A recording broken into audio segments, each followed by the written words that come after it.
দেড় যুগ পর কুষ্টিয়ায় জামাতে ইসলামীর কর্মী সম্মেলনে ঢল নামে নেতাকর্মীদের। সম্মেলন শুরুর আগেই নেতাকর্মীদের উপস্থিতিতে কানায় কানায় পূর্ণ হয়ে যায় সম্মেলনস্থল।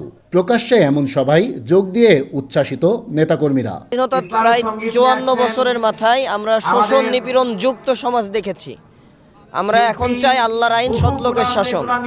সে আলোকেই ডক্টর শফিকুর রহমানের নেতৃত্বে শহীদি কাফেলা বাংলাদেশ জামাত ইসলামী সেই সংসদ প্রতিষ্ঠা করবে, যে সংসদ মানুষের ন্যায় ইনসাফের রাষ্ট্র প্রতিষ্ঠা করবে। অতএব আমরা একটাই দাবি এই সম্মেলন থেকে আমরা করছি, আগামীর সংসদ হবে দুর্নীতিমুক্ত, শোষণ নিপীড়ন মুক্ত সমাজ। লক্ষ জনতার উপস্থিতি প্রমাণ করেছে জামাতের নেতৃত্বের প্রতি জনগণ আস্থাশীল। আমরা জনগণের এই আস্থাকে বুকে ধারণ করে আগামী দিনে একটি সুন্দর সমাজ এবং রাষ্ট্র গঠনে এগিয়ে যাচ্ছি। শনিবার কুষ্টিয়া সরকারি কলেজ মাঠে বেলা 11:30টার দিকে সম্মেলন মঞ্চে ওঠেন জামাতের আমির ডক্টর শফিকুর রহমান।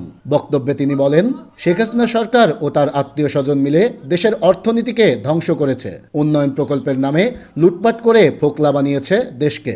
তাদের এই গত 15.5 বছরের আমলে যার হিসাব বের হয়ে আসছে 26 লক্ষ কোটি টাকা, যা বাংলাদেশের বার্ষিক বাজেটের প্রায় 5 গুণ।